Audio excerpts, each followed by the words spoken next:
They thought they were about to expose a liar.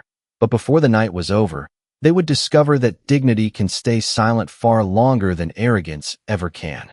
The crystal chandeliers above the Kong estate shimmered like frozen stars, casting warm reflections across polished marble floors as Chicago's most influential guests gathered to celebrate the 70th birthday of Daniel Kang's grandmother.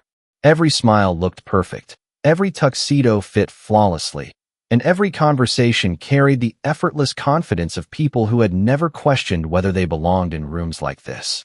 Moving quietly among them was Ava Brooks, the newest housemaid in the mansion, dressed in a simple black uniform that made her almost invisible against the elegance surrounding her.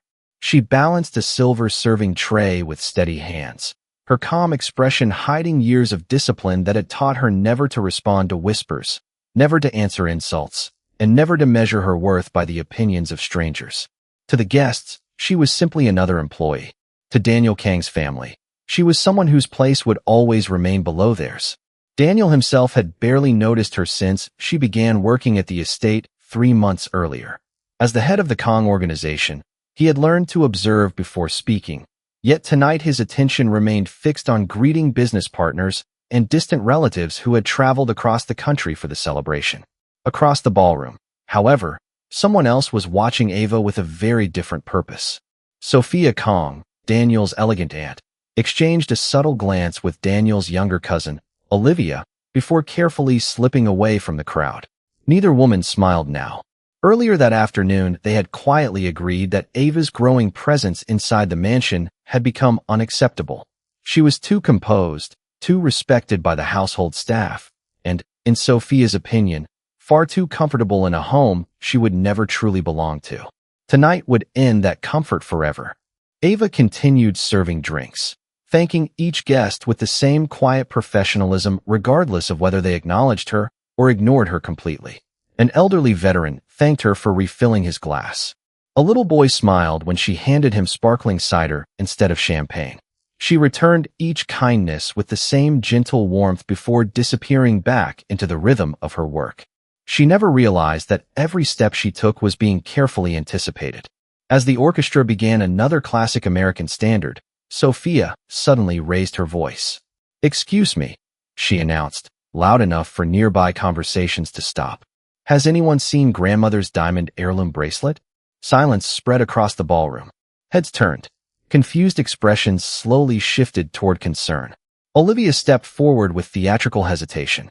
"I saw it just before dinner," she said. "It was on the velvet display beside the family portraits." Guests exchanged uneasy looks while members of the household staff immediately began searching nearby tables. Ava placed her tray down without panic, offering to help like everyone else. Then Sophia's eyes settled directly on her. "Actually," she said with unsettling calm, "before anyone leaves this room, perhaps we should check the staff." The room fell completely still. Daniel finally looked up. For the first time that evening, his eyes met Ava's, and although she remained perfectly composed, he noticed something unexpected. She did not look frightened. She looked disappointed, as though she had seen this moment coming long before anyone else had spoken a single word. Ava did not move when Sophia's accusation settled over the ballroom like a heavy curtain. Around her, guests whispered with the quiet excitement that often followed public embarrassment disguised as concern. The other members of the household staff instinctively lowered their eyes, each of them understanding that in houses built on wealth and reputation, truth sometimes arrived much later than suspicion. Ava had learned that lesson long before she ever stepped inside the Kong estate. 3 months earlier, she had arrived carrying nothing more than 2 suitcases, a neatly folded employment letter, and a promise she had made to herself years before. She would build a life that belonged entirely to her, even if it meant beginning at the very bottom. The hiring manager had glanced over her resume twice, surprised that someone with excellent references accepted a housekeeping position without attempting to negotiate higher pay. Ava had simply smiled and accepted the standard salary. $42 an hour was enough. She had never come looking for luxury. She had come searching for something money could not purchase. Independence. Every morning she woke before 5 o'clock, pressed her uniform until every crease disappeared, tied back her natural curls with the same navy ribbon, and quietly greeted every employee by name. Gardeners, cooks, drivers, security officers. She remembered birthdays, asked about sick relatives, and never considered any task beneath her. The senior housekeeper once asked why she worked so hard when nobody seemed to notice. Ava only answered that character was measured by what people chose to do when no one was watching. Nobody knew how deeply those words reflected the life she had left behind. Nearly every Sunday afternoon, her cell phone vibrated with the same familiar contact. Dad. She almost always smiled before answering. Their conversations were simple. He asked whether she was eating well. She reminded him to take his evening walk. Sometimes he joked that one phone call could solve every difficulty she faced. She always laughed softly before changing the subject. Neither of them mentioned his title. Judge Marcus Brooks had spent 3 decades earning respect inside federal courtrooms across Illinois. But inside their family, he was simply her father, the man who taught her that integrity lost its value the moment it became a shortcut. Years ago, when she graduated from college, he had offered to introduce her to influential friends. Ava thanked him and politely refused. If doors opened because of his reputation instead of her own effort, she believed she would spend the rest of her life wondering whether she had truly deserved to walk through them. Even now, standing inside one of the city's wealthiest homes while strangers questioned her honesty, she refused to reach for the easiest escape. Back in the ballroom, Sophia folded her arms with practiced confidence while Olivia exchanged another subtle glance with her. They expected panic. They expected tears. They expected desperate explanations from a frightened employee. Instead, Ava stood quietly with both hands resting at her sides, her breathing calm, her shoulders straight, her eyes neither defiant nor ashamed. Daniel watched from across the room with growing curiosity. In his experience, guilty people usually rushed to defend themselves, while innocent people often became overwhelmed by fear. Ava was doing neither. She carried herself with a quiet steadiness that did not match the role everyone around her had already assigned. For reasons he could not yet explain, the silence surrounding her felt far more honest than the voices accusing her. The air inside the ballroom grew heavier with every passing second as polished conversations dissolved into cautious whispers. No guest wanted to appear curious, yet nearly every pair of eyes remained fixed on Ava. Sophia stepped closer with the graceful confidence of someone who believed she already controlled the outcome. For everyone's peace of mind, she said with an elegant smile that never reached her eyes, we simply need to confirm that nothing inappropriate has happened. Olivia nodded immediately. That sounds perfectly reasonable. If there is nothing to hide, this will all be over in a minute. Several guests quietly agreed, convincing themselves they were supporting fairness when, in truth, they were watching a public humiliation unfold. Ava listened without interrupting. Her heartbeat remained steady because this was not the first time strangers had mistaken quietness for weakness. She had seen people draw conclusions from uniforms before they ever noticed character. Daniel remained silent near the grand staircase, observing not only Ava but every expression surrounding her. His grandmother looked troubled, clearly uncomfortable with the direction the evening had taken, while several senior employees exchanged anxious glances but dared not speak against members of the Kong family. The house manager finally approached. Miss Brooks, he asked gently, would you be willing to allow us to inspect your service card? That way this misunderstanding can end quickly. Ava met his eyes and answered with calm sincerity. Of course, I have nothing to hide. Her answer surprised several guests. Sophia had expected hesitation. Instead, Ava stepped aside without protest as the cart was rolled toward the center of the ballroom beneath the brilliant chandelier. Every polished silver tray, folded linen napkin, and serving cloth was examined one by one. Nothing appeared unusual until Olivia slowly reached beneath a stack of fresh towels. Her hand paused dramatically before she lifted a small velvet pouch into the air. A collective gasp echoed through the room. Sophia carefully opened the pouch and revealed the missing diamond bracelet, its stones reflecting brilliant flashes of light across the marble floor. Someone quietly whispered, I knew it. Another guest slowly shook his head with visible disappointment. The atmosphere shifted instantly. Only moments earlier Ava had been an invisible employee serving drinks. Now she stood at the center of silent judgment without anyone asking how the bracelet had reached the card in the first place. Sophia released a long sigh as though deeply saddened. Ava, she said softly. If you had financial difficulties, all you needed to do was ask. Olivia added, grandmother has always been generous. There was never any reason for this. Their words sounded compassionate, but every sentence quietly reinforced the assumption of guilt. Ava looked at the bracelet only once before raising her eyes again. I did not place it there, she answered with the same composed voice she had used all evening. That is the truth. No anger colored her words. No desperation escaped her expression. She simply stated what she knew.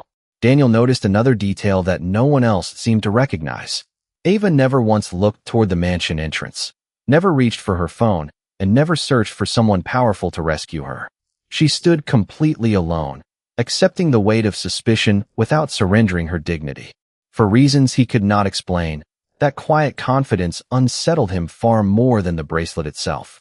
Somewhere beneath the polished elegance of the celebration, his instincts began whispering that someone in this room was performing, and for the first time that evening, he no longer believed it was the woman wearing the maid's uniform. Daniel slowly stepped away from the staircase and walked toward the service cart without saying a word. The conversations faded again as every guest instinctively made room for him. He did not reach for the bracelet. Instead, he studied the velvet pouch, the folded towels beneath it, and the careful arrangement inside the cart. His expression revealed nothing, but years of making difficult decisions had taught him that appearances often arrived long before the truth. Sophia watched him with quiet confidence. Daniel, she said gently, the evidence is unfortunate, but it is very clear. Olivia nodded beside her. Nobody wanted this to happen during grandmother's celebration. Daniel remained silent for another moment before looking toward the head of security. Lock every exterior entrance, he said calmly. No employee or guest leaves until we understand exactly what happened. His words surprised both sides of the room. Sophia had expected the matter to end immediately. Instead, Daniel had widened the investigation. Within minutes, security officers quietly positioned themselves near every hallway without creating panic among the guests. The atmosphere became tense, but still respectful. Daniel turned toward the security supervisor. Pull every camera recording covering the ballroom, the family gallery, the west hallway, and the service corridor beginning 2 hours before dinner. Sophia's smile faded for the first time that evening. Is that really necessary? She asked. The bracelet was found. Daniel answered without raising his voice. Finding an object and proving how it arrived there are not the same thing. Those few words settled heavily across the ballroom. Ava remained exactly where she had been standing, neither relieved nor frightened. Inside, she knew the cameras might not help her. Large estates often contain blind spots, and anyone determined enough could easily plan around them. Even so, she refused to interrupt the process. She had spent too many years believing that patience often revealed more than arguments ever could. 20 minutes later, the security supervisor returned carrying a tablet. His expression was noticeably uncertain. Sir, he began carefully. The ballroom cameras never captured the bracelet itself.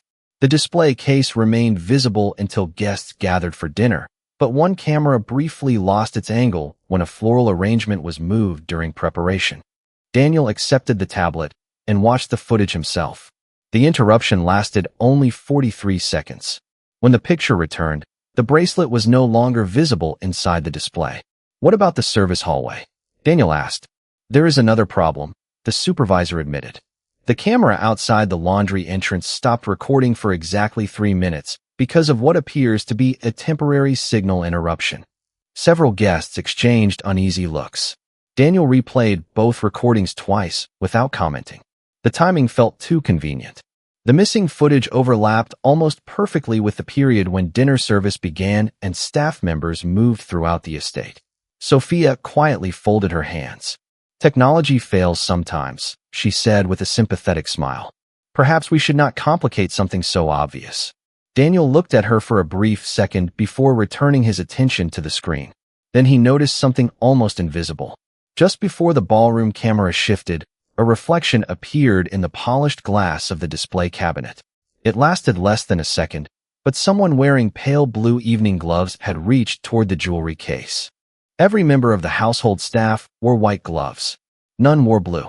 Daniel paused the recording, his instincts sharpening with each passing moment.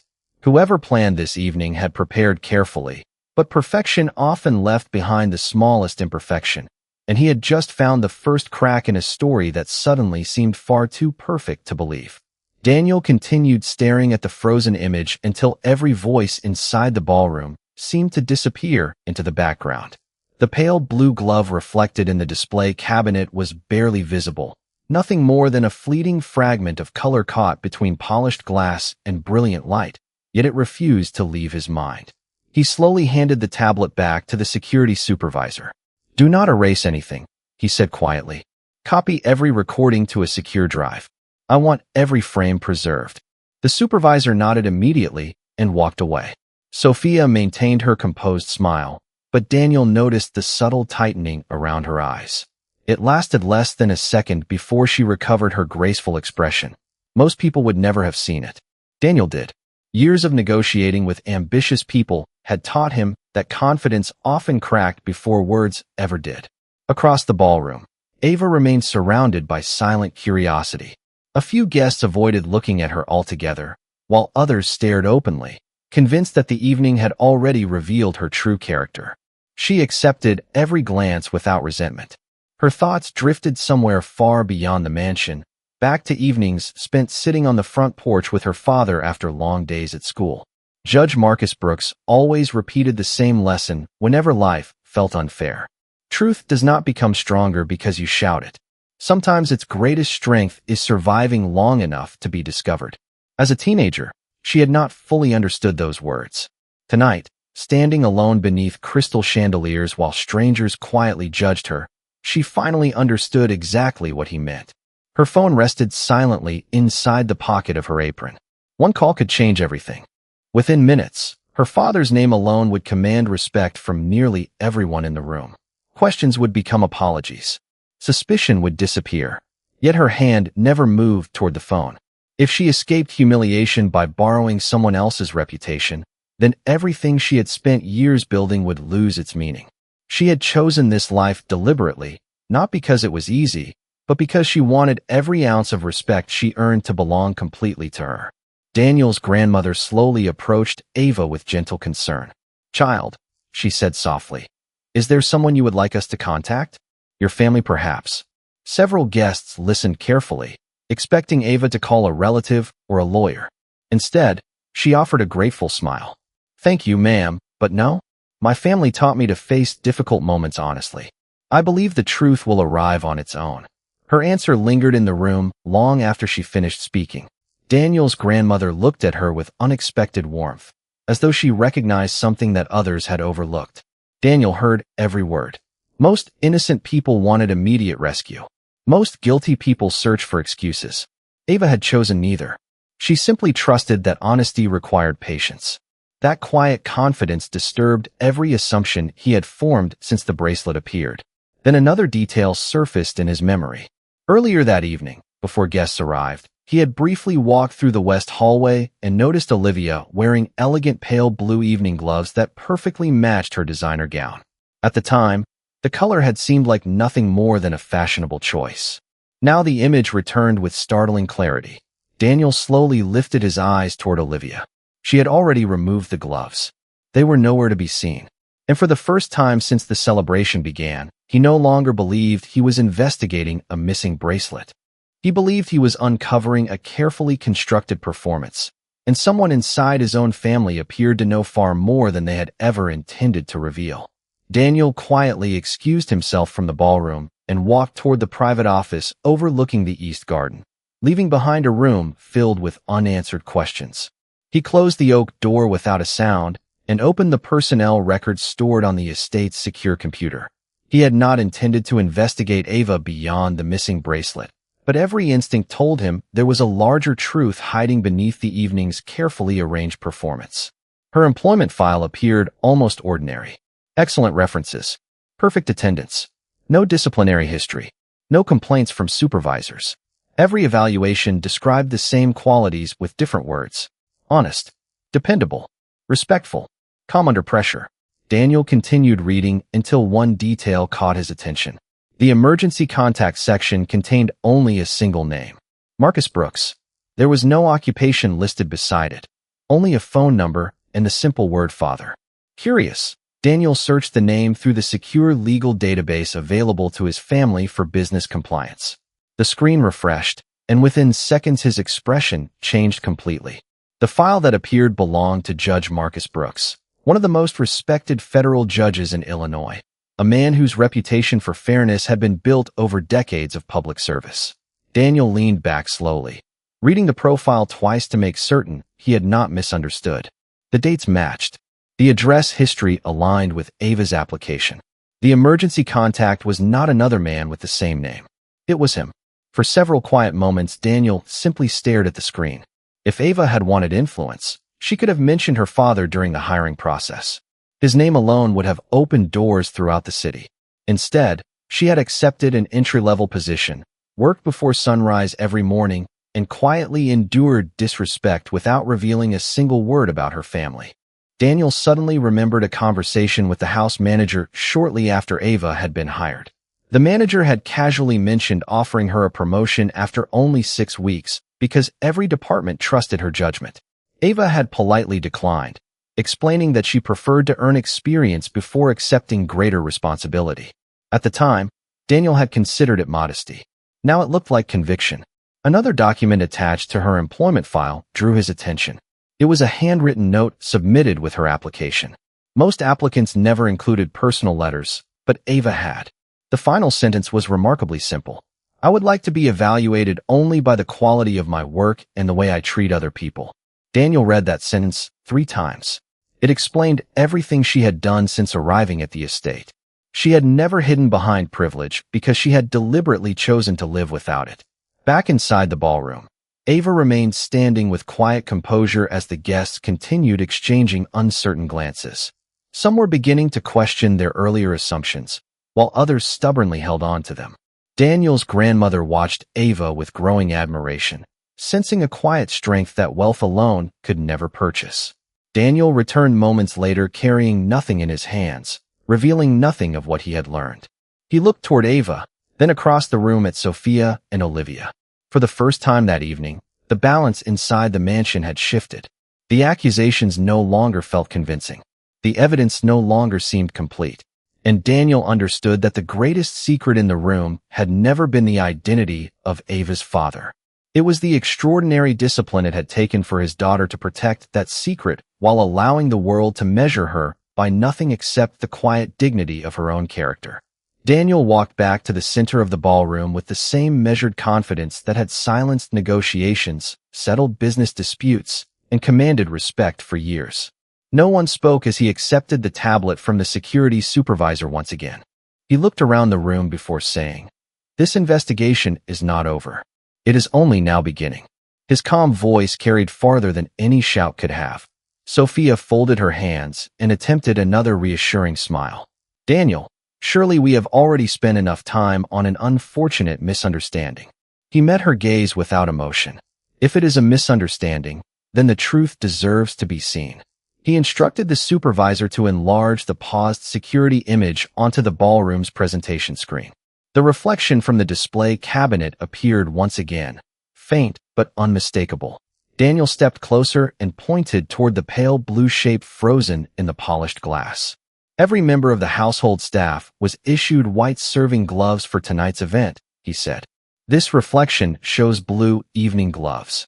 Quiet murmurs spread through the guests. Olivia instinctively clasped her hands behind her back before realizing she no longer wore the gloves at all. Daniel continued, "Security, please search the ballroom and every nearby sitting room for a pair of pale blue gloves."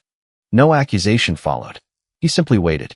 Less than 5 minutes later, a security officer returned carrying a pair of elegant satin gloves discovered beneath a decorative chair in the private family lounge adjacent to the ballroom. Several guests immediately recognized them. Earlier that evening, Olivia had proudly worn them while greeting arriving relatives. Her expression changed almost imperceptibly as the gloves were placed on a silver tray before Daniel. He examined them carefully without touching the fabric directly. Tiny particles of silver decorative dust shimmered along one fingertip, identical to the dust lining the velvet jewelry display where the bracelet had originally rested. Daniel looked toward the security supervisor. Compare the time these gloves disappeared with the camera interruptions. The supervisor quickly reviewed the timeline before answering. Sir, Miss Olivia entered the private lounge approximately 1 minute before the hallway camera stopped recording. She reappeared after the recording resumed, but she was no longer wearing the gloves. The ballroom fell silent. Sophia attempted to interrupt. That proves nothing. She simply removed them because they were uncomfortable. Daniel nodded slightly. Perhaps. He then turned toward the head housekeeper. Who prepared Ava's service cart before dinner? 2 attendants loaded fresh linens, she replied. But the cart remained unattended in the service corridor for approximately 3 minutes, while everyone responded to a delivery at the rear entrance. Daniel slowly looked around the room. The exact same 3 minutes during which the hallway camera stopped recording. The coincidence settled over the guests with undeniable weight. Olivia lowered her eyes. Her breathing became noticeably uneven. Daniel did not accuse her. He did not embarrass her. Instead, he allowed the evidence to speak with quiet precision. Ava remained motionless, watching the unfolding truth with the same calm dignity she had carried all evening. She offered no expression of triumph, no satisfaction, and no bitterness toward those who had judged her. Daniel noticed that more than anything else, innocence had not changed her character because her character had never depended on being believed. As every carefully arranged piece of the evening's performance began collapsing under its own contradictions, the room finally understood that appearances could be manufactured, evidence could be planted, and reputations could be attacked. But genuine integrity possessed a remarkable patience that deception could never imitate for very long. No one spoke after the security supervisor finished his report. The ballroom, which only an hour earlier had echoed with polished conversations and effortless laughter, now felt like a courtroom where every heartbeat sounded louder than the last. Olivia stood frozen beside Sophia, her confident posture slowly giving way to uncertainty. She looked toward her aunt, searching for reassurance, but Sophia no longer seemed certain of anything herself. Daniel allowed the silence to remain. He had learned long ago that truth often became impossible to ignore when people were no longer given distractions to hide behind. Finally, he turned toward Olivia with a calm expression. Would you like to explain why your gloves disappeared during the exact 3 minutes when both the camera and the unattended service card were left vulnerable? Olivia tried to answer, but no words came. She glanced around the room, hoping someone would rescue her from the growing weight of the evidence. Instead, she found only quiet faces waiting for honesty. After several long seconds, tears filled her eyes. I never thought it would go this far, she whispered. The room remained perfectly still. Sophia immediately stepped forward. Olivia, be careful what you say. Daniel gently raised one hand, not to silence anyone through force, but to allow the truth its rightful place. Olivia lowered her head. Aunt Sophia told me nobody would actually believe Ava if she denied it, she admitted, her voice trembling with regret. She said we only needed enough suspicion to convince Daniel that she could not be trusted in this house anymore. I hid the bracelet in the service card while everyone was distracted. I thought security would find it quickly and she would simply lose her job. A quiet gasp spread across the guests. Sophia closed her eyes for a brief moment, realizing the carefully constructed plan had completely unraveled. Daniel looked toward her, disappointment replacing anger. Why? He asked. Sophia took a slow breath before answering honestly for the first time that evening. Because she was changing this family without anyone noticing. The staff respected her. Grandmother admired her. Even you had begun listening when she spoke. I convinced myself that someone from her background would eventually become a problem, so I decided to remove her before that happened. Daniel absorbed every word in silence. Then he turned toward Ava. Throughout every confession, she had remained exactly the same. Her shoulders stayed relaxed. Her eyes held no resentment.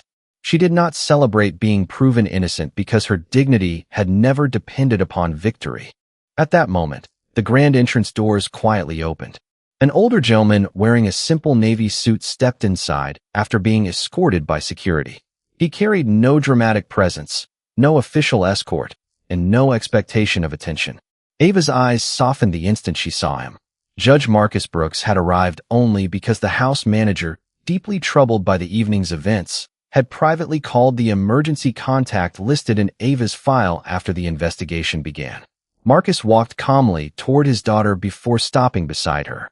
He did not ask what had happened. He simply looked at her with quiet pride and said, "You kept your promise." Ava smiled gently. "I tried." Marcus nodded before turning toward the room. "My daughter has spent her entire adult life refusing to use my position to make her path easier. If she stands with dignity tonight, it is not because I came here. It is because she never needed me to prove who she already was." Not a single person in the ballroom could find words to answer him. For the first time that evening, every title, every fortune, and every family name seemed remarkably small beside the quiet strength of a woman who had protected her character long before anyone thought to protect her reputation. The silence remained unbroken for several long moments after Judge Marcus Brooks finished speaking. No applause followed. No dramatic reaction interrupted the stillness.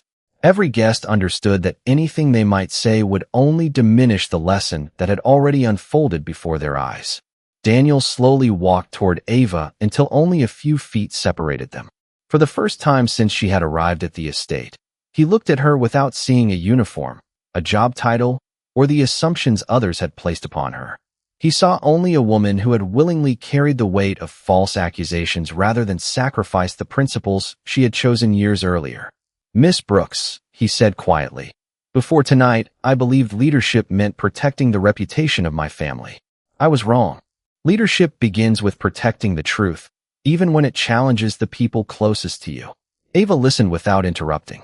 Daniel continued, "On behalf of my family, I owe you an apology that cannot erase what happened, but it deserves to be spoken nonetheless. You were judged before you were heard, and that should never have happened in this home." His words echoed through the ballroom.